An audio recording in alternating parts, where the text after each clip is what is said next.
Microforms. I'm using fungi in design and architecture. I'm going to do just a few kind of announcements, things that we have coming up. I know you all see our tickets go pretty quick, but we have an event, a couple events related to the Roots and Wings Festival.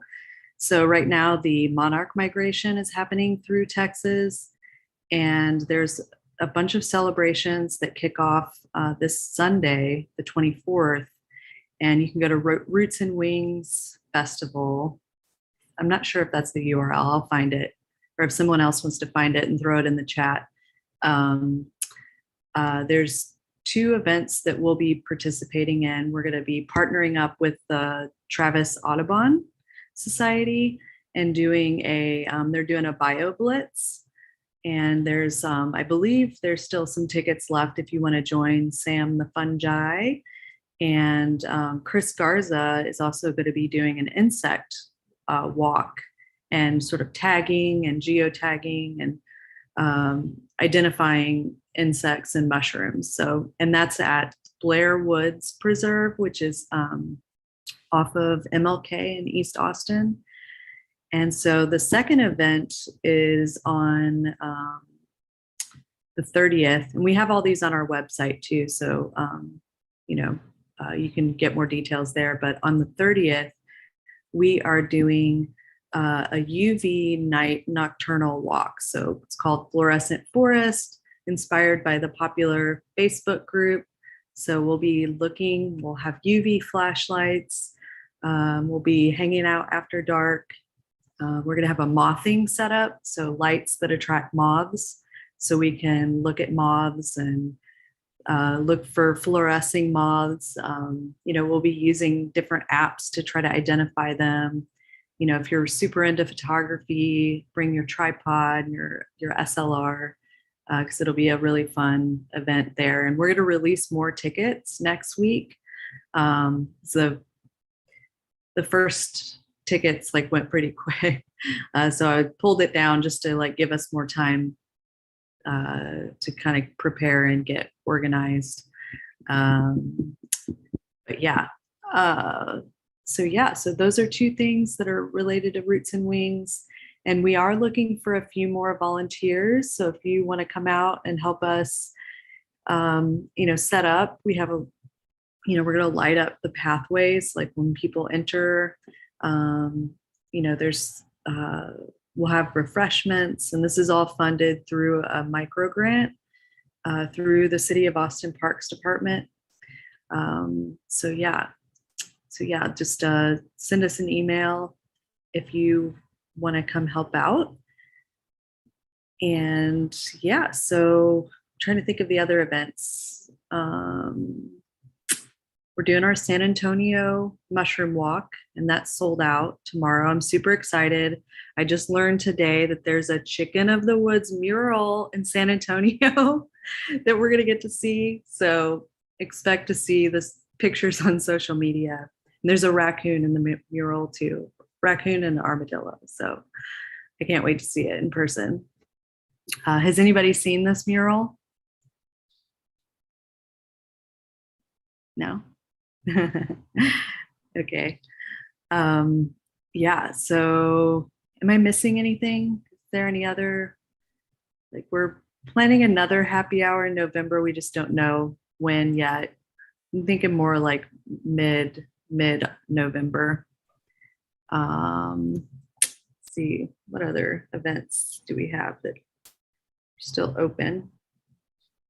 Oh, Allie, do you want to talk about the walk in East Texas?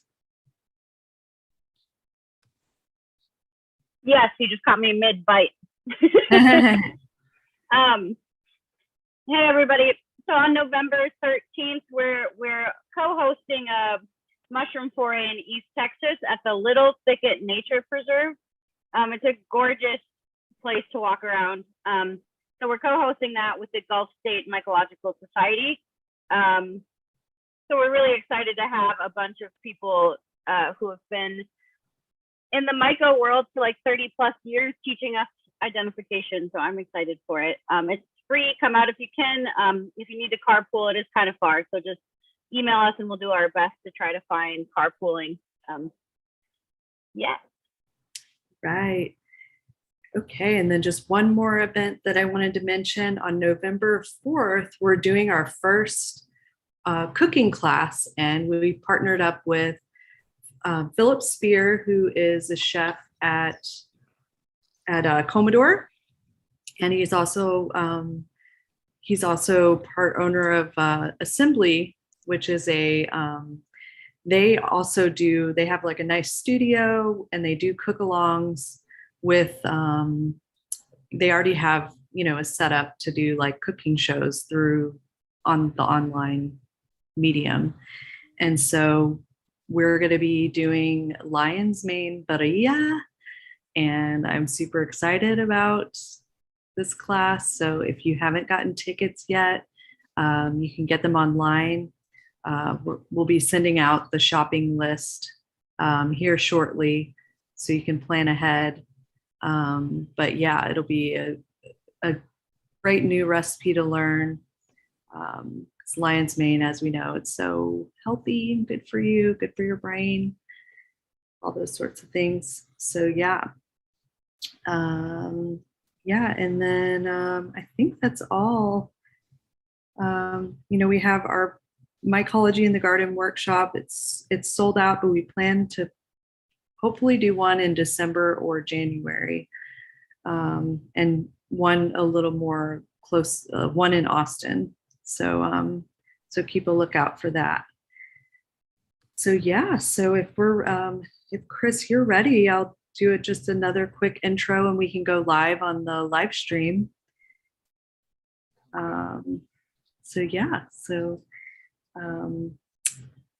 Welcome, Chris.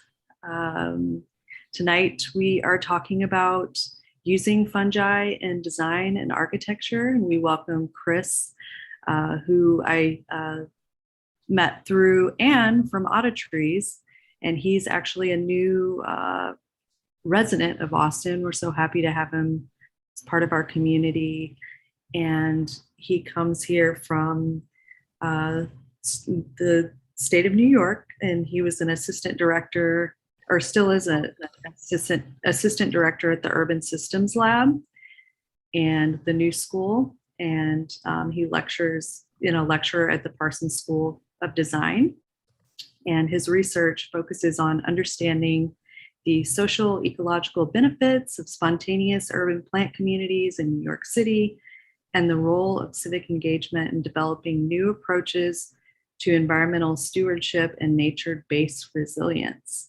So as an artist and designer, Kennedy creates site-specific projects that examine conventional notions of nature, interspecies agency, and bioculture collaboration. So welcome, Chris. We're so happy to have you, and thank you for putting this program together for us tonight. It's so good to be here, Angel. Thanks so much for the intro. All right. Well, welcome, everybody. Thanks for making time to get a little nerdy about mushrooms tonight. Super excited to be here. Before we get going, I just wanted to start off tonight's session with a brief land acknowledgement. So if you just want to take a moment to really just think about the land that you're currently on. As Angel said, I'm originally from New York, New Jersey area, which is the sacred lands of the Lenape people. But I'm here in Austin now. Just recently moved here back in February with my partner, who's originally from here. And I'm talking to you from Tonkawa, Comanche, and Lightbound Apache land. Okay, just some fun facts about me, just kind of reiterating what Angel said. So I work over at the New School, which is a really cool university in New York City. Thankfully, I'm able to work remotely at the moment. So I help to direct a research lab that's really looking at the kind of future of cities. So we look at the social and ecological dimensions of cities and think about things like equity and justice and nature-based solutions to really address a lot of systemic issues related to climate, but also a lot of social issues as well. So the lab brings together designers and biophysical climate scientists to work together. So I help to manage some of those teams. I also do a lot of really creative practices that I'll share with you today. as a designer. And I want to just kind of take a moment to say that this is really kind of coming from a lot of work I did at the Parsons School of Design, where I still teach in a class called Sustainable Systems. The focus of that class is mostly for first year and second year students, and we talk about all different kinds of issues related to climate and water, energy, materials, but the focus is on really kind of talking about the idea of design and art as being a vehicle for social change, but also thinking about environmental issues too. All right, so just a quick agenda for today. I thought I would just talk to you all a little bit about how I got involved with mushrooms, because it wasn't kind of the usual trajectory. And then I want to talk a little bit about some of the context behind this idea of using mushrooms and fungi in design, architecture, and art applications. So just give you a few examples to kind of get us going in terms of the discussion. And then I want to talk about 3 DIY applications that you can hopefully adapt for your own projects at home or wherever you might work. So we're going to talk a little bit about how to actually make mycelium substrate molds, right? Actually using things like rice husks or agricultural waste, inoculating that with mushrooms to make physical forms. We'll talk a little bit about this idea of making biofilms from kombucha, but also algae. And then we'll talk a little bit about a kind of more recent experiment that I did with some friends in New York using agar-based materials to actually create sculptures of body parts inoculated with mushrooms. Okay, so how did I get interested in mushrooms? There's a lot of different stories I could tell, but it starts with this really cool organization called ILAM, the Laboratory for Art, Nature, and Dance. And they're still around today, a really amazing group that was started by Jennifer Monson, who's a choreographer and designer, who now is at the University of Illinois. And I had a studio space in Brooklyn at the time, and I was working with some friends. We wanted to grow food in this vacant lot right by the studio. The soil test that we got showed very high levels of heavy metals, things like arsenic and lead in the soil. And when we started to do some research, we learned that mushrooms could actually help, with bioremediation, phytoremediation, pulling up some of those things from the soil. So we wrote a grant to ILAND, and we said, hey, we want to do this project. My friend's a dancer. We want to bring in scientists and to explore the idea of mushrooms in the city. And we got it. So we called the project Stratospore. And it was a really interesting 2-year collaboration with the New York Mycological Society and the president at the time, Gary Linkoff, who shared his knowledge of mushrooms and really helped to inform some of the final products that we were putting together, which were dances and workshops and movements to really get folks thinking about mushrooms in New York. So this is also connected to this idea of John Cage. John Cage was one of the first co-founders of the New York Mycological Society, which Gary told us. And when we realized that there was like this amazing kind of famous composer and artist that was using mushrooms in his own practice, that got us really super excited. John Cage, pictured here in the early 1950s, was actually up in upstate New York with Guy Nearing, who's one of the other co-founders of the New York Mycological Society. And these are some of the original images you can see of them actually foraging in the woods just about an hour north of the city, and some of the first kind of gatherings of the New York Mycological Society back at that time. So we started to work with Gary pretty regularly. We go out with, about once a week. He was always hunting in Central Park. He always wears the same outfit, this amazing safari hat, the crazy vest, and this these beautiful mushroom shirts that he would always wear. And his enthusiasm was really just, addictive. We slowly started to tread into different terrains, finding mushrooms, learning about the ways that they reproduce, but also thinking about the kind of social cultural relationships that they have to the stories, right, from other places around the world. So looking in Chinatown and mushroom markets. And this got us thinking a lot about different ways to move with the mushrooms themselves, actually create dances. And we started to work together more intimately as a group over that course of that year. This is actually a picture of us doing a foray with Gary in Beach Lake, Pennsylvania. This was at an artist residency called Mildred's Lane, which is really fantastic. We found, hundreds of different species in a matter of 3 hours, which is really cool. And so we use that knowledge to then create these choreographic movements and experiments that we then produced in different venues around New York City. So this is an example of us kind of practicing before we actually launched one of our final performances at the Fleet Theater and then the Judson Church in New York City.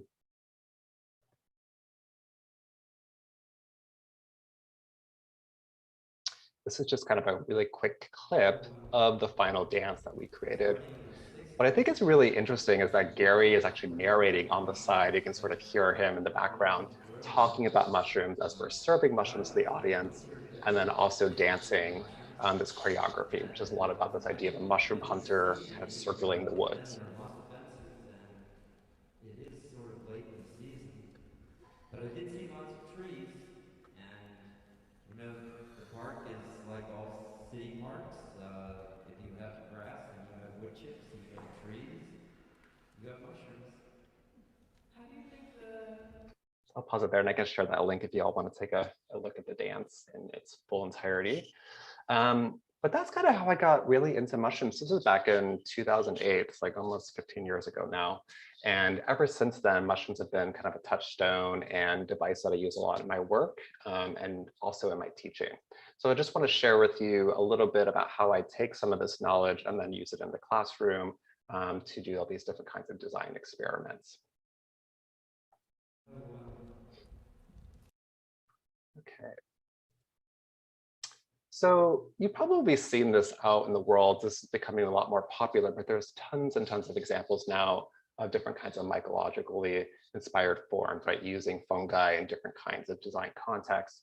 So we'll talk a little bit about this idea of using it in different sort of design applications like products, packaging, furniture, clothing, but also architecture increasingly being used as insulation material. And then, of course, also as these kind of artistic mediums, right? Starting points for art projects that range from sculptures to site-specific explorations and increasingly more kind of biotech experiments.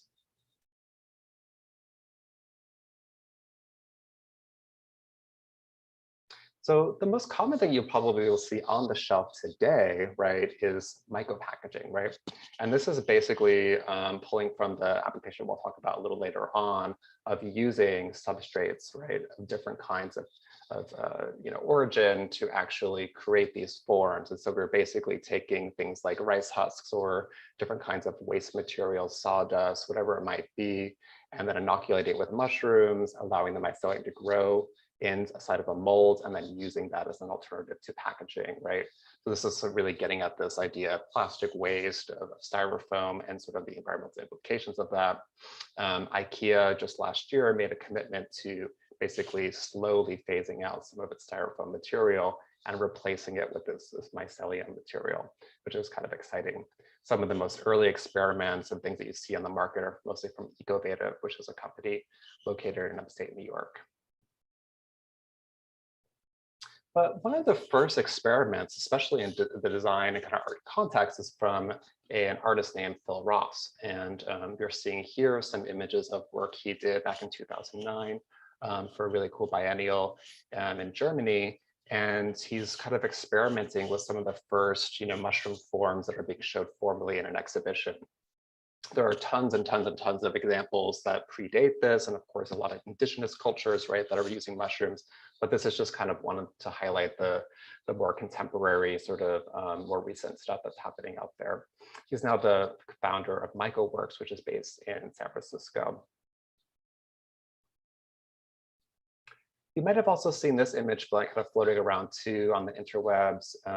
This is a really great project that was happening at PS1, which is the Museum of Modern Art's kind of other space in Queens, New York. And this is an installation that was created for the warm-up series. They had this giant pavilion outside the museum, and every summer they invite architects to kind of reimagine the space as kind of a gathering and as a gathering space for folks to come together for all different kinds of live events and performances. This was created in 2014, and it's called HiFi, and it's by this really cool design collective called The Living, sort of by David Benjamin.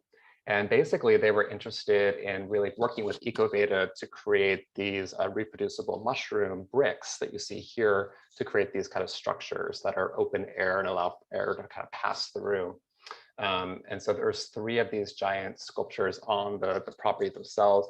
And the cool thing is I got to experience it firsthand when it was up. They had a really interesting sort of tutorial of showing how the mushroom bricks were made. So you kind of get this kind of pedagogical connection of learning about the process, not just experiencing it.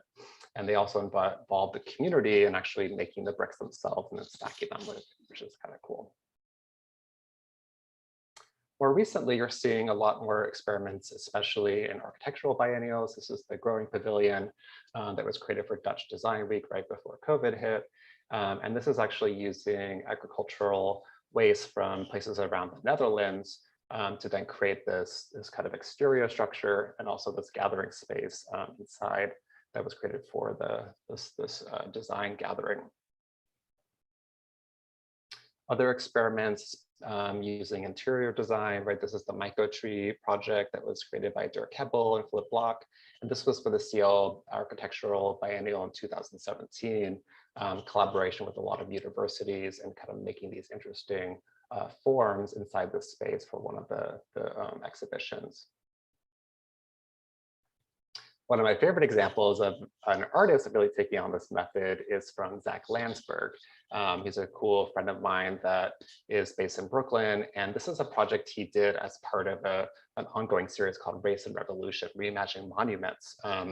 And basically he created a full-scale model of Christopher Columbus and used the same sort of method of the substrate, the mycelium to create these forms. And what's really beautiful, this is up for 3 months, is that Christopher Columbus's kind of like body and face slowly are melting into the ground, right? So it's supposed to be kind of subversive, a critique of colonialism, and talking about this idea of regeneration, especially in this kind of historic park it's located in Brooklyn. You've probably seen this too out there in the world, right? J Rime Lee's burial suit, more recently Bob Hendricks' living coffin, right? Really thinking about the idea of using mushrooms as a kind of a death ceremony, but also eco-friendly, right? Sort of burial ceremonies and different kinds of things like that. These are really just kind of prototypes, but a lot of folks are kind of moving towards perfecting this with actual way to intern yourself, right, in an environmentally friendly way into the soil again. And then lots of different kinds of applications as well. This is some images of the Ecovative method, but also from other companies using mycelium as an insulation material and also as a building material. There's been some really cool papers that had just come out that show that the mushroom material in particular is actually thermally more resilient, right? And actually holds in heat more so than conventional fiberglass or other kinds of insulation methods, right? And so the real trick here is really reducing the costs, getting the the different kinds of developers and construction folks to actually adopt this in practice. So it's out there, it's being used, but the spread is still kind of quite slow. This is an example of one of my students experimenting with the process. He actually created these 4 panels using different kinds of substrates, and he was testing the temperature to really see what was the most, thermally resilient when he was thinking about this kind of insulation material using the mushrooms. Tons of other really great designers. I'll just touch on a few. This is a really great Amsterdam-based designer that I like, Maurizio Montella. And he creates all different kinds of objects, furniture, shoes, clothing, using mushroom material in different kinds of ways. So you see the Mycoforms on the right, but also this idea of something called Meadow, which is a vegan leather made from mycelium material as well. It's a kind of an exciting time because Stella McCartney just announced that they're going to be using this in one of their new lines for handbags. And also Adidas just announced that they're using this mushroom vegan leather material and one of their new trainers that are just coming out next year.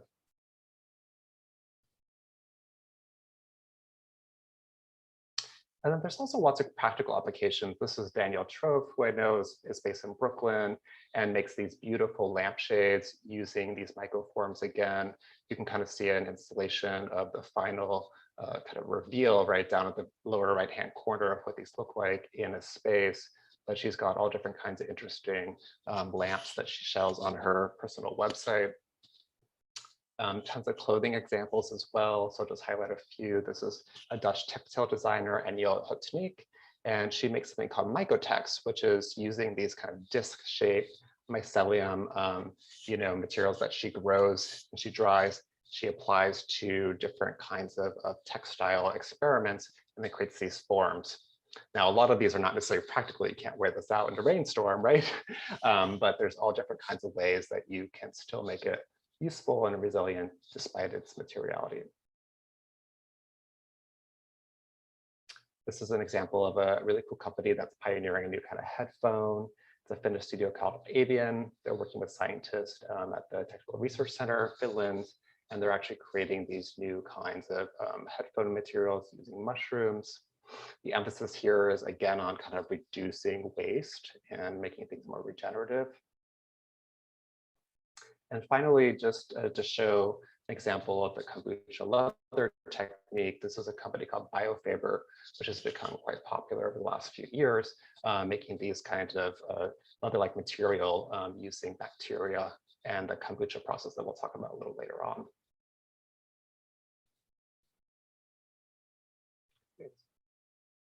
So these are just kind of some examples of what at least I'm seeing out there, and I share with my students quite a bit, but there's tons and tons more really cool stuff out there too, especially from a non-Western perspective. So if anybody has any things they want to pop into the chat, feel free, and we can definitely share towards the end of the session. Okay, so if you're interested in doing this, how does it work? Let's talk a little bit about the first application, which is making these mycelium-based kind of sculptures and molded forms using various substrates. Again, this is kind of pulling from some really cool work that I've done at Parsons. And essentially what we're doing is we're using the natural process, right, of how fungi reproduce to actually introduce that into different design applications, right? So everything, of course, starts with a spore and a mushroom, and then using some kind of natural material, right, that substrate, fibers, particles, whatever it might be, shaping it, drying it, and then creating that final form. So this is a really cool diagram I got from a great paper called When Material Grows, which is a really nice case study in the International Journal of Design. And you can see here kind of a picture, right, of how the mycelium sort of forms on an agar plate, right? For folks who are maybe super new to mushroom land, mycelium is kind of like the roots, right, of the mushroom. There's sort of all these little hyphae that are connected, in fine little threads. And as they expand, right, from a food source, they create this web that's usually kind of a white filamentous material. And then from there, a fruiting body can emerge eventually, right? But most of the fungus is usually under the soil. We don't really see much, right, until it emerges at the right time, right? So we're basically kind of using and leveraging this process to make different kinds of sculptures and forms, right? So on the left, you can see that mycelial process, right, with a substrate versus it just being on an agar plate with some sugar.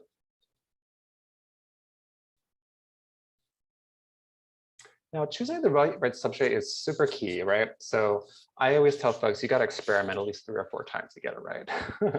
And it really depends on what you want to do and the scale, right? So the finer the particle typically is easy to work with if you're doing something that requires a little bit more finesse, right? As opposed to using a larger particle size, which is maybe to fill up volume if you're just making bricks and you want to create a structure, right? So you really kind of think carefully about the different substrate, but also the fungal species that you want to introduce, right? A lot of what I'll show you is using some basic oysters, like king oysters and common oyster mushrooms that you could see in the supermarket, but there's all different kinds of ways you can use different species as well. So I always tell folks, test it out 3 or 4 times, think about the conditions, right? Where are you doing it? What's the temperature? What's the humidity? What's the light levels? Just so you have a sense of what's going on once you set that experiment in process, so that you have a document to go back to and it can reference. So as you can see here, right, under different kind of strategies, you get different results, right?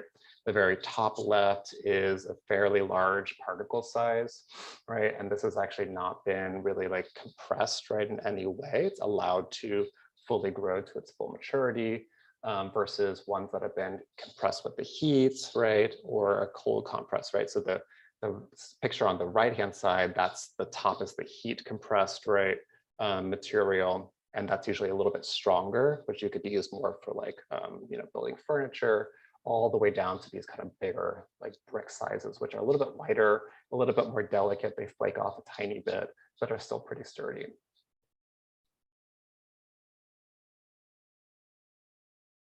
And these are just really great some sample results that I show students that through the experience of experimenting several times, you sort of get a sense of ranges, right?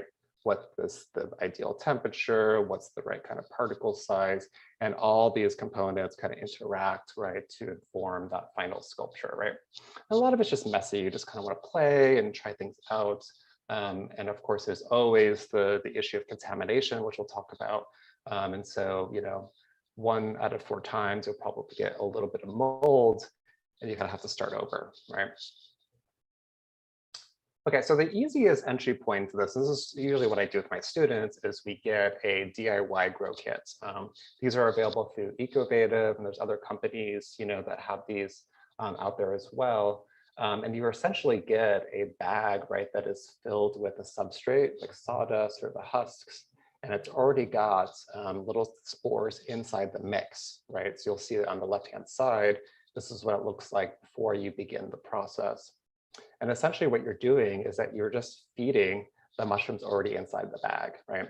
So typically you add about, you know, a cup of flour, 2 cups of water, you mix up the solution, and then you let it sit for about a week or so, 7 to 10 days, right? You don't want to have it exposed to any sort of sun directly. A cool sort of, controlled environment is the best. You can see on the top, there is a little flap to allow a little bit of airflow, right, and air exchange, but you don't really want to have too much in because that invites, again, contamination. After about 7 to 10 days, you want to sort of shake up the bag again, agitate it, maybe add a little bit more flour and water solution so it continues to grow. And then by week 2 or 3, right, maybe 14 to 18 days, you'll start to see a fairly strong mycelial sort of network form in the substrate. And that's when it's time to pull it out and pop it into a mold. So whenever you're working with these materials, you want to have hand sanitizer and all different kinds of cleaning solutions all around you, right? So sanitizing your surface, sanitizing your hand, wear gloves, do as much as you can to avoid contamination. So let's kind of walk through the process, right? So one of your first steps is to actually prepare the substrate, right? So depending on what you're going to work with, you want to make sure it's fine enough, right, and good for the mushrooms, right, too. You don't want to just throw in like random pieces of plastic, right?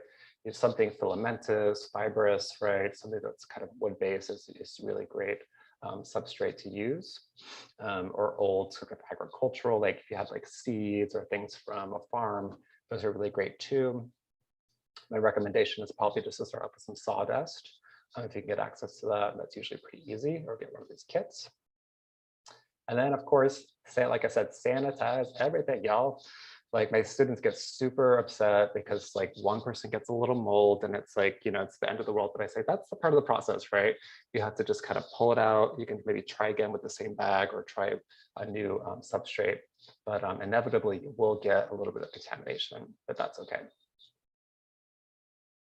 And then you want to actually sanitize the substrate too, right? So, I recommend getting a pressure cooker if you have access to that, or even sometimes like a rice maker is good to actually put the substrate inside of like a mesh bag or some cheesecloth, put it in there, leave it in there for several hours on a high heat to make sure that all bacteria and things have been killed off, right? So you're really, again, trying to prevent this contamination issue. And then you want to inoculate it with spores, right? You can get spores pretty easily from Fungi perfecti, but you could also just experiment with getting stuff at your store, something like a gilled mushroom. You can take off right before the base and the gill hits, just take a little scalpel or a knife, pull it off and you can put it right into the substrate. That's not always the best method, but if you need a quick fix, right, that can sometimes work. And then it's time to pack your mold, right?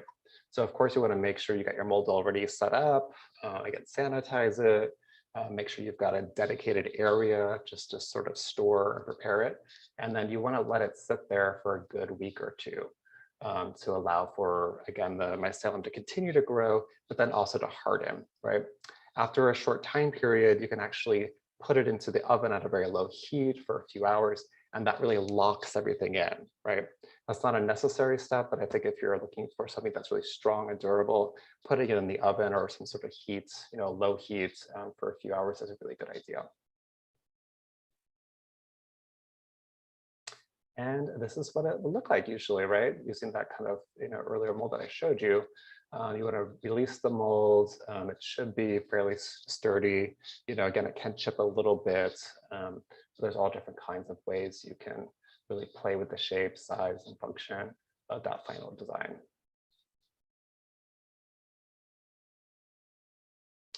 And I'll share with Angel, maybe she can share this out afterwards. There's a very detailed recipe card and protocol that I helped to develop through the Parsons School of Design that really gives you kind of a step-by-step play, especially if you're working with one of those grow kits. So a lot of really cool ways that you can interpret this, but this is for beginners, this is really nice to have. So I'm happy to share that PDF with y'all. Okay, great. Are folks still not there? Should we stop for questions? Are we doing good? We did get one question that was about the temperature used to sort of like cure the mold. Yeah, I wouldn't go above 200 really, 250 maybe, and just like a few hours. You don't need to like leave it there a super long time. It's really just like kind of that final finishing step. And of course you want to make sure a mold is like cool to put inside of an oven, right? But that usually does it. If not, then you want to make sure you get sometimes if there's too much water, and that would really take a lot longer. So, if it's taking more than a few hours, you might want to actually start the process again because it's actually too much water.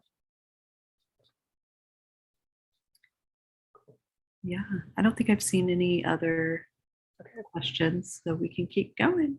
Great. All right, so this is the second method that I've used a few times. And this was a workshop that I gave at GenSpace with two other collaborators, Lucia Monge and Chloe Zimmerman.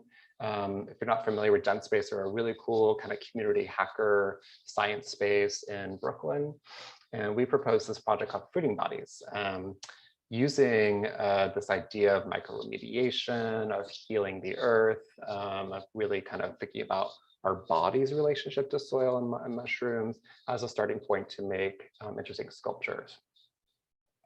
So we partnered with GenSpace in particular because they had access to an autoclave.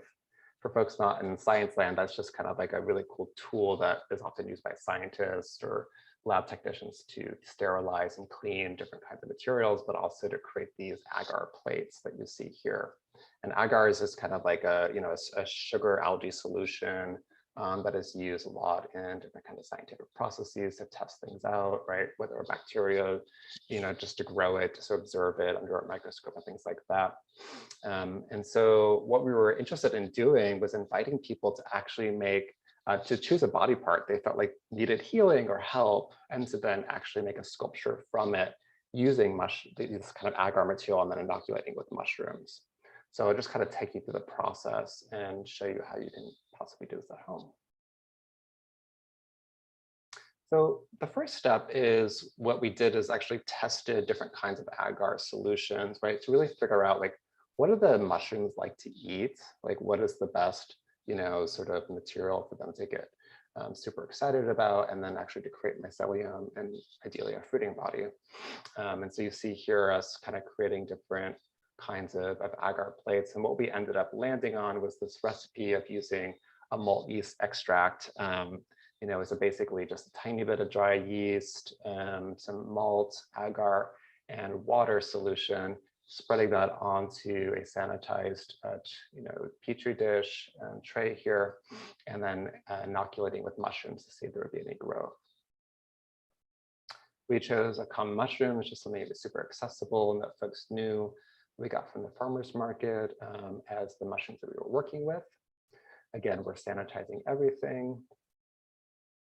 And this is what it looks like once we basically took a tiny little chunk, right where the gill and the stem meets, placing it on the agar plate and allowing the mycelium to then begin spreading, right? So you sort of see a close-up picture of that process starting here.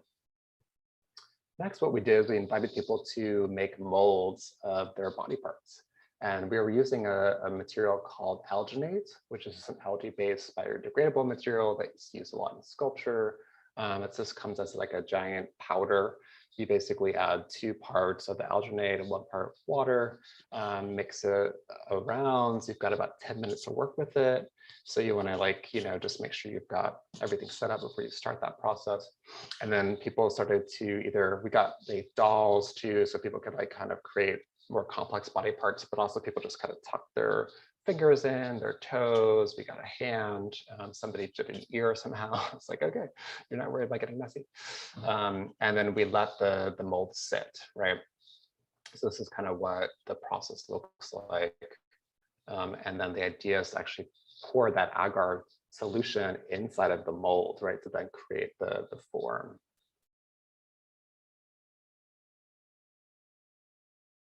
Some examples of that going on here, some fingers, it's kind of ghoulish, a baby doll head. Somebody really wanted to do some healing for their head and their mind.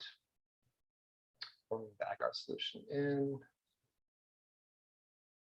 And then finally inoculating, right? And so taking a little bit of the mushroom material and then adding it to the material, the agar material itself. And these are some results, right? This is actually my thumb that I created, putting a little oyster baby on there. Some other examples of things that folks made here, another finger, face. We've got some toes over here. And then the idea from here is that we gave the agar sculptures about a week to begin getting some mycelial activity going. And then we all came together back at the same space. And the idea was to bring these body parts that we had made, these sculptures, and to actually deposit them in a fairly toxic site in Brooklyn. So we did some soil testing, and we actually identified a site pretty close to the workshop space that had high levels of arsenic and heavy metals. And so, we consulted with the land and, some folks that live nearby and asked permission to then begin this kind of mycoburial, mycoremediation process. And so we put all of our sculptures inside of a small kind of crevice in the earth. We filled it with a little bit of sawdust and water, and then put some straw on top and then sealed it. And we did a ceremony to kind of thank the land for everything it was giving us. But it was kind of just a beautiful experience and an experiment and using these methods in all different kinds of ways, bringing art and nature and science together a little bit. Super fun. We did another iteration of this on Governor's Island just about a few weeks later, which is cool. All right, and then the last application that I'll briefly talk about, and again, you've probably seen this out there in the world, is making different kinds of biofilms. And in particular, we're going to talk today about kombucha leather, which is a fairly easy process to experiment with. So if you're not too familiar, kombucha has something called a SCOBY, right? A SCOBY is a symbiotic culture of bacteria and yeast, right? So it's really cool living sort of organism inside of this tea solution that you'll find, at the Central Market or the Whole Foods. And essentially what it's eating is a little bit of the sugar and that tea material in the solution. So we're basically, again, pulling from this natural process to then create different kinds of biofilms. So to make kombucha, it's pretty easy. you basically just want to take some tea, black tea, green tea works too. You want to steep that for a few hours, get the tea going, and then let it cool down. Add a little bit of sugar. Sometimes I put apple cider vinegar in as well. Make sure that it's fully mixed. And then you want to add a tiny bit of the kombucha material, maybe that you got from the store, or you can actually buy a SCOBY as well, and place it inside of that solution once it's fully cooled to then start to grow, right? And so a lot of this is about time. So you want to give yourself 3 to 4 weeks for this process, depending on the scale of what you'd like to make. A lot of my students get super frustrated because they're like, oh my God, it's been growing for 2 weeks, nothing happens, but sometimes it takes 3 weeks, right? And you really want to make sure, again, that your environmental conditions, right, the area that you're doing it in is pretty consistent and nothing that's too extreme, right? So a cool, sort of low light environment is really ideal. So this is what it will look like once it has a chance to really absorb some of those sugars and begin that symbiotic, process of the bacteria and yeast interacting. And you'll start to notice this kind of fleshy like material, right? The SCOBY actually take form, right? And this is what we're interested in. This is this kind of like, it's a little slimy and it's amazing, but you want to eventually pull that out and then we can start to work with that as a material. So these are some examples of stuff we've done in my studio. I find that using just giant trays like baking sheets or just like plastic containers that you can get like at the Target and things like that are the best, right? Something that's like kind of a shallow dish. So essentially what you're doing is you're making a large batch of this kind of kombucha material, and then you're introducing the SCOBY into the tray to then begin expanding, right? You don't necessarily need to cover it too tightly, but if you feel like you're in a space where there's might be a lot going on, right? I recommend putting a tiny bit of saran wrap on the top to prevent too much evaporation from happening.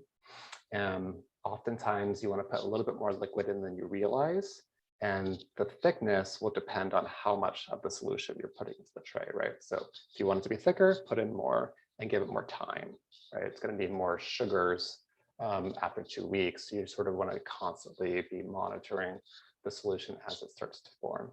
And then what you'll start to see is this kind of like skin-like material form in the tray. The next step is to actually remove it, right? This is us actually playing with, kiddie pools are amazing. So like, if you're looking for like a really interesting way of doing this, a kiddie pool is a great solution, super cheap. You can create these interesting shapes and structures from them. This was left in for about 3 weeks inside the Parsons studio. And we had some students that were doing like interesting like laser 3D printing. So they inserted that inside of the solution to then create this final textile that they were working with. Now, and actually to work with it as a material that is pliable and maybe used in everyday context, you need to add a little bit of oil, right?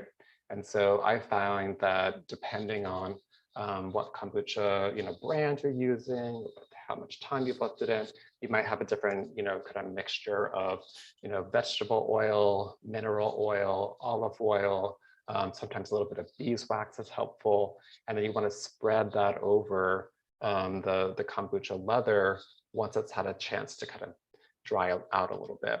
If you don't do that, it becomes super brittle right away and it'll just kind of flake off, right? So the oiling process is super key. These are some examples of students doing a wallet making exercise that we do in my class, and the final result is on the right.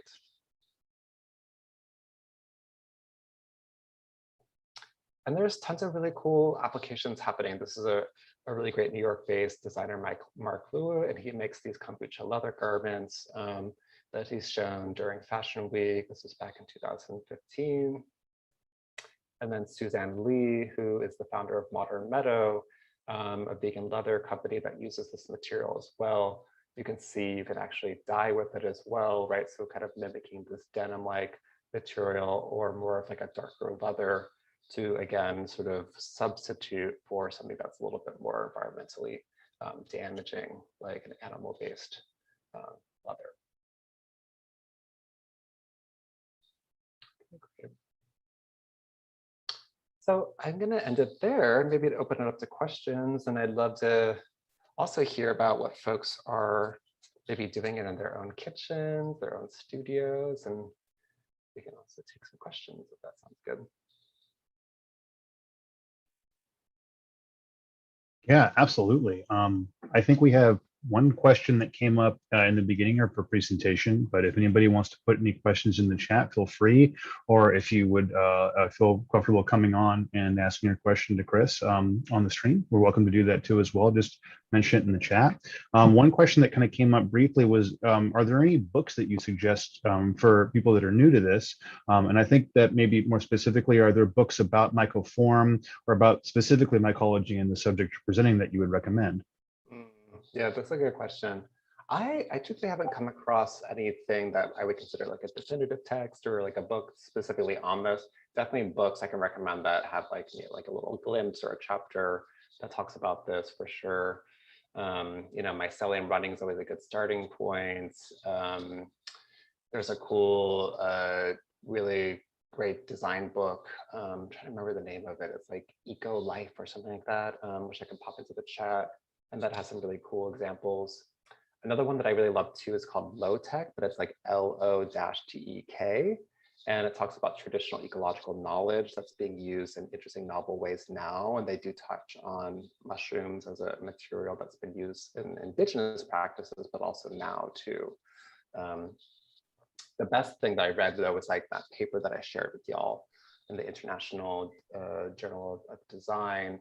And that one has a really great kind of step-by-step process of how they tested various things. So let's see if I can go back there. What about other folks? Have you guys seen anything out there? So this is the one. I think we had one person, while you're looking that up, Rebecca, if you want to get ready, you can unmute. And then once we find the study, you can ask your question too as well. So do I go now or wait? I guess really quickly, Chris, is this the study that you were referring to? Yeah, so this is it right here. When the material grows, a case study of mycelium-based materials. So I can share this link out in the chat if folks are interested. Yeah, that would be great. Cool. Perfect. And then, yeah, Rebecca, feel free.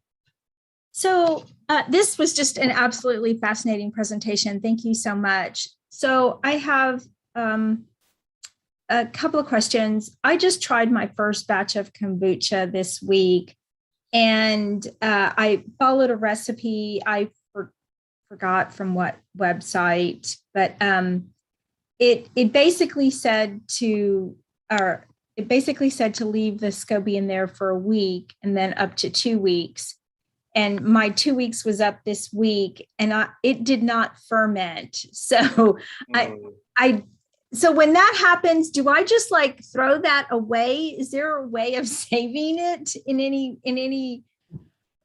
manner that would be, I don't know, educational or any tips on that? Yeah. So what was the solution you were putting it in, Rebecca? Did you create like the standard tea sugar solution first, and then you put the SCOBY in?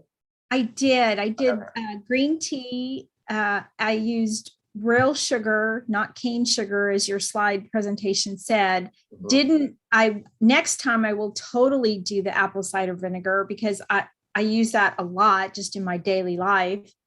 And let the tea cool for a few hours, but warm enough to where the sugar became diluted, and then poured that into a glass container, covered it with just a paper towel, and of course added the SCOBY then when it was cooled, and then just really waited. And so that was my process. Right, totally. So is it in a kind of like a glass jar, and there's a little bit of breathing room at the top? Well, with a paper towel covered, yes. And I stuck it in the corner where it's not dark, but it's certainly not light either. It's just pretty neutral. Yeah, it's hard to tell. I mean, kombucha can be tricksy and it takes longer than you think. So you might even just like give it another minute, put in like a teaspoon of apple cider vinegar that doesn't hurt. It might need to need like a little dash of more sugar to kind of get it going. You might want to just agitate it gently. And I find that like a cheesecloth, you know, if you're just using like a mason jar moments and wrapping that around the rim is better than like a paper towel because it allows a little bit of more air to come through, and then put maybe a cloth towel over top of that. And then oftentimes it's temperature and light conditions. So I'm sure you've maybe got it in like a good spot, but maybe just monitoring is like the air conditioning on like super high, or have you like maybe the air conditioning is not on at all. So maybe there's like some temperature issues. It generally likes like a cooler environment, but not too cold. And sometimes you put like a little heating blanket or heating mat underneath it can start the process to go a lot faster. So you might even try adding heat. Interesting. Okay. So when it doesn't ferment, like on that batch, so I already took out the SCOBY. I saved the SCOBY. Okay. SCOBY's in the refrigerator with just a cup of that mixture. Right. But is that something that I can just put back, back and try to save, or no? I would use it. I mean, unless you're seeing like, you know, contamination, if you're seeing it's like moldy or something like that, otherwise I would just give it another go. Sometimes black tea is a little bit more, I don't know if that's okay with, you know, like maybe what you want to drink eventually, but black tea I find stronger and sometimes better for the kombuchas. Okay, that's helpful. I'm going to switch gears and then I'll because I'm sure other people have questions. So I am absolutely fascinated with the insulation. I took down the website. I think that's the Myco board. I'm not real sure. Ecovative. Yeah, Ecovative is like kind of the parent company, and they have all these different products that I kind of showed throughout. But they're great. Yeah, their website's pretty informative, and they'll send you a free, if you want to see like a free sample material, sometimes they'll do that for you too when I test it out. Do you see that really taking off? I see more green, quote unquote, green builders. I'm not quite sure what that means, like out there in the world. I know that there's some builders out there that are trying to say we build homes with no toxic materials, and they're now thinking about launching like some certification about how to build a house like that. But do you see the insulation being like kind of taking off? Has it gained traction yet? Yeah, I mean, I'm seeing it definitely bubble up. I think the COVID moment has really jostled the industry, right? There's supply chain issues, there's a shortage of lumber, a shortage of just regular kind of insulation materials. And so I think people are really drastically rethinking how they put these things together. One of the issues that I'm seeing a lot though is a lack of training and knowledge, right? So it's just about like getting the information to the people. And typically these big construction companies where they have like profit margin in mind, so they don't really want to change their process, or it's a question of scale, right? You're building a housing development, you need, 3 tons of this material. Where do you get it from, right? So it's sort of like a case by case, moments at the moment, like folks that can afford to really think through this process. But especially like, in the usual places, California and Vermont, like this is becoming a lot more popular, especially as we're seeing more of our awareness of environmental health issues, right? Realizing that we spend a lot of our time inside of our houses, and that is sometimes a leading cause of a lot of issues, right, that we face, right? It's just exposure to contaminants, right? So I'm hopeful it'll become more prevalent, yeah. Thank you so much. Of course, yeah. Great, thank you, Rebecca. So we had 2 other quick questions from Tiffany Harlick. I hope I'm pronouncing that right. Wanted to ask, you already kind of mentioned Ecovative Designs, but are there any other brands or companies out there that are producing the home insulation products that you recommend? Yeah, so Phil Ross's company is really cool too. I think it's called MycoWorks. Let me see if I can just find that slide that it's on. But they're based in San Francisco, and they have a lot of really cool research that they've developed. Yeah, MycoWorks in San Francisco. So I would check them out, especially it's kind of like the Ecovative of the West Coast, and they actually started before Ecovative, but Ecovative just became, really just super popular over the last like 5 years, I'd say. Yeah. Fungi Great. perfecti is thinking about it too. Of course, Paul Stamets and things like that, but I haven't seen them actually develop a viable product yet. Great. And then Tiffany, I had one more question too, which is out of curiosity, did you go back and test the soil when you performed the micro remediation ceremony? Yes. We saw like a pretty, I wouldn't say significant, but some reduction in the arsenic levels and in the lead levels, right? So after we had done that, and that's, it's really a question, right? Is it agitating? Is it because of the disturbance? Is it directly causally related to the mushrooms? Like, who's to say, right? But the soil quality, at least on the surface where we tested, did improve, which is nice. That's great. So many contaminated lands in New York. It's wild, y'all. How much time passed before you went back and redid that testing? That's my question, actually. 3 months. Yeah. Wow, that's impressive. Yeah, it was kind of like down the street from where I was. So, and luckily the woman who runs the space was really amazing and it connected us. So. Awesome. Yeah. I think we had a question from Gordon, aka Fungus Fan, looks like on Facebook. He's asking if you're letting the substrate fruit or are you curing before fruiting happens? Right. So the idea is actually to prevent the fruiting. At least in the first example, in the fruiting bodies project, we are trying to get it to fruit. We didn't have any success with that. I don't know if we let it have enough time. There was a lot of issues with mold. But that was the dream, was to have these kind of like agar body parts, mushrooms growing out of them. We had this whole idea of creating like a mushroom TV series where you get sort of like an inside view of the time lapse of it happening in real time. You like log on and connect with people that are doing the process together. But in the examples you see on the screen here, the idea is actually to eventually heat that mycelium substrate so that it seals it in, so it creates a little bit more durability. So we have a few questions from YouTube. Hello, everybody out there in YouTube. So Leon asks, do you have a link or a DIY guide for creating molds for the mycelium or packaging? Oh yeah, I mean, I think molds are all around us, right? Especially if you're like just typically going to your supermarket every week, right? You're filled with plastic to the brim, right? You bring home like the clamshells, right, from the salad containers. I often use like a little honey bottle, like you see like the bear you get at the supermarket. You can just kind of cut that in half, use that as a mold. But the alginate material is great for temporary mold if you're doing like something really quick. But you can also do all different kinds of things, like use resins and whatever, depending on what kind of toxicity level you're looking at. I find that metals are a little bit trickier to work with. They almost like kind of cake on there, but as long as you sanitize it ahead of time and the substrate is pretty fine, you can use metal materials as well.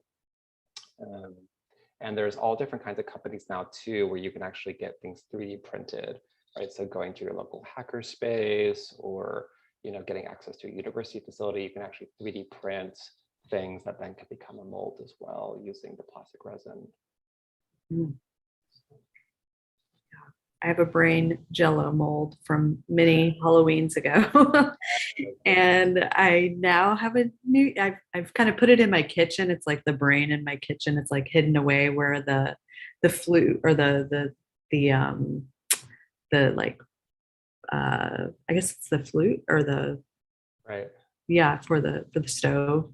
I sort of put it where that used to be, but yeah. I'm going to break it down. I'm going to bring it down and the baking aisle is a good spot to be in, like muffin trays and even like the plasticky ones that are like almost like rubbery, like those are really good to use too. Okay, we have a few more from YouTube. So Rachel asks, what are the greatest limits you have found in working with these materials, i.e. it would be better if the flexibility of the leather was improved?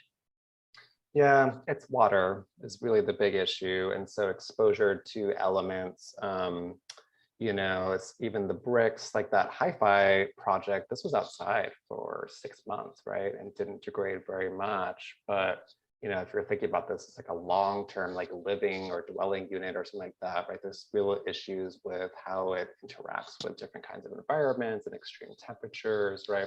So that's really what I'm facing in terms of this material. And then when it comes to the kombucha, it's about keeping it oiled and again, having this issue with water getting in there to degrade it. And so I found that the best solution was like 1 part vegetable oil, 1 part mineral oil, and a little bit of beeswax actually prevents molding from happening long term. So that helps a lot. But you know, that little wallet that I showed you, it started to crack after about 6 months. The student brought it back and he's like, what's happening? And I'm like, well, it's a living material. This is what happens, you know? And so there's a lot of cool companies that are now perfecting, right, the process. And the Milo material, for instance, is a lot more durable and can interact with water. Yeah, I'm curious too, because I know this just from growing, you know, using the recycled mushroom blocks in my garden. You know, we'll have these like really hot summers, right? And then, you know, someone actually shared today on our Instagram, tagged us on a block that like came back to life, right? So I'm curious, in that curing process, you know, where the sort of mycelium stops running, if there is water, like would there be like fruiting of these sort of bricks or like whatever medium or whatever mold you're making? Like, do they sort of like come back to life? I think they can, but you know, in this particular instance, the HiFi, right, this has all been heated, right, heat sealed. So putting into a large scale industrial oven, brick by brick, you know, and then sort of, you know, basically making sure that process doesn't happen again. But if you're doing more of a DIY method, and you happen to just like leave it outside and it gets the right mixture of things, right? Something lands on it, it got some water, a little bit of light, it might start to reactivate. It is a living material, right? You could technically eat it. You don't want to necessarily want, it's not going to taste good, but it's a living organic material, you know. Yeah. So going down the list, would creating packaging from used or recycled mushroom blocks be possible? You know, because we have this like abundant supply of kind of spawn per se within our community with our recycled mushroom block program. Yes, I say give it a shot, right? What my suspicion is that the blocks, especially if they've been left out for like a week or 2 or something like that, they're going to be really hard, right, and difficult to work with the substrate because it's already been kind of formed in this little package material. And so you might want to just like get a hammer or like different kinds of materials, break it up again, to just get like a big plastic tray, chop it all up again, and then put it back into a container where you can, and then everything's sanitized, right? And then add the sugar, or the flour water mixture to sort of give it a little bit more juice, some energy, and then pack it into a mold, just going to see what happens. But it's a much better process if you start from the substrate first and with the intention of creating the final packaging. Yeah. So one more question from Jennifer. Regarding the materials you showed towards the beginning of the talk, some of you said were affected by water, but then some were shoes. What gives? Yeah, I mean, so it's a different material. Like, wait, let's go back to the one we saw here. Right, so on the left-hand side, this has been the shoe on the very left-hand side has been sealed, right, in a very kind of a dramatic way with different kinds of oils, and has been heat sealed.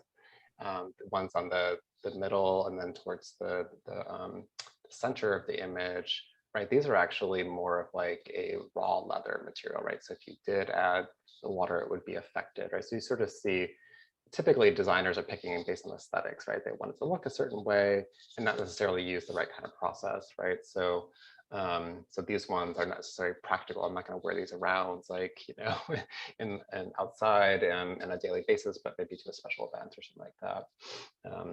The Milo material is probably the only one that I've seen be pretty durable with the water issue. But it really just depends on what the method was and what material you're talking about, really. In Milo, that uses reishi, right? Right. Yeah, I know there was another line. I don't know if it's the same company made with reishi. Is that just another brand, or is that the same company? There's also Yeah. Modern Meadow, who's been doing more like bacteria-based, biofilms, and not necessarily just mushrooms. But yeah. So Kieran, she made a comment about she found out she has access to the 3D printing machine at UT. I've been seeing some of these like fun, and this is probably taking it to the like next level. A lot of like mycelium 3D printed projects. Is that something you have time to touch on tonight? sure. I mean, I never had that. I never really done too much with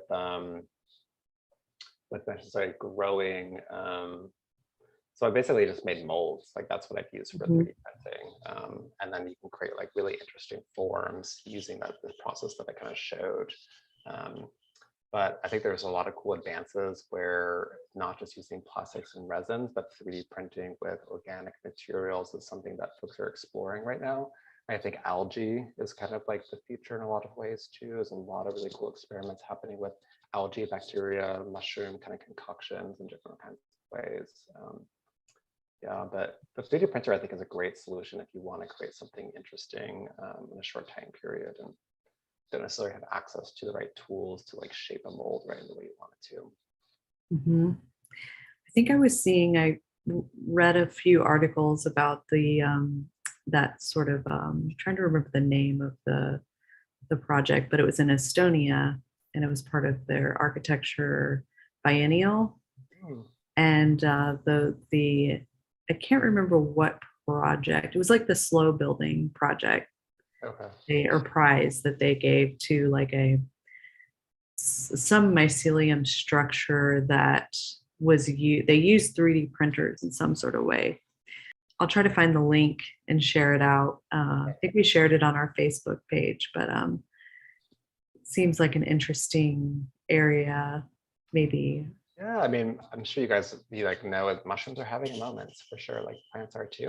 And so you're seeing like some really interesting applications in all different kinds of ways, and not necessarily as just a material form, but the metaphor of the mushroom, informing urban planning, other architectural experiments, public spaces, right, whatever it might be, urban governance strategies, right, the sort of networked latent potential of fungi really being a really cool inspiration. So yeah, they are the future.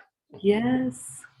Does anybody else have any questions tonight? Saw lots of great links shared in the chat, so be sure to save that before we log off, say goodbye.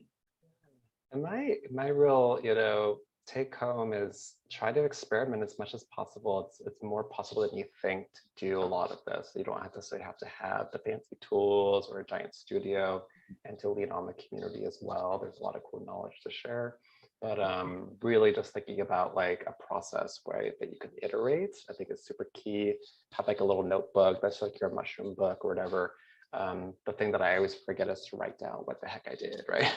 It's so useful to write down the procedure, the protocol, the materials, so you have an archive. And that's how designers do it, right? They start somewhere, you tweak it, you try again, and then it usually gets figured out eventually. Yeah. Yeah, we've got some really great feedback. Thanks, Kathy, for your comment. Thanks for joining us tonight. I did want to share this because this is something that just kind of came up just coincidentally in the last week, an opportunity that, for anyone within the Mycological Society and the community, we can sort of myceliate around this idea. But if you're familiar with Design Build Adventure, they're a design company, and they're sort of involved in the Sandlot baseball community as well. Jack Sanders is the founder of the company, he reached out to us this last week and is wanting to get more involved in the Mycological Society. He likes what we're doing, and he does a lot of fun, design build projects everywhere. But he's sort of like myceliating and learning at the same time. But he has a really nice space like over off 969, and invited us to be part of this this event that's going to have tickets for sale on this coming Tuesday. It's called the Wizard Rodeo. And so appropriately, like, I think, he felt like, Mycological Society kind of like fits into that theme a little bit. But it's a music fest, kind of like outlaw country, like sort of psychedelic outlaw country, a lot of local bands, good people. But I'm gonna put the link in the chat. But he's wanting to build kind of like something really simple for this festival, since it's coming up like in December. Like build, just sort of a pyramid of like fruiting mushrooms, and people can donate to take blocks home. And it can help us build awareness about our recycling program. But in the future, he likes the idea of like doing, other sort of projects. Even if it's as simple as like learning how to, build soil with, using mushroom blocks, and do, sort of permaculture type projects. But yeah, if anybody has any interest or ideas, and maybe you're part of that community already, it would be at the Long Time. So I'm going to just put a link in the chat here to everybody. Wizard Rodeo. So yeah, so keep a lookout for that. And as I'll share things like as this sort of coalesces, and maybe it turns into some fun community project, will help us continue to keep all this mycelium out of the waste, because there's a lot of it. Yeah. Does anybody else have anything to share tonight? Any last minute questions?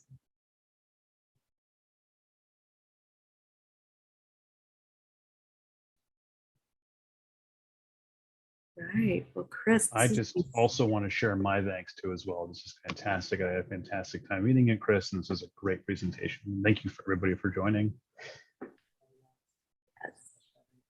Right. Well, Chris, thank you so much. This has been a lot of fun, and tag us on all your projects, everybody. We can't wait to see what you make out of your leftover Halloween molds. Or candy dishes, Halloween candy dishes. Oh,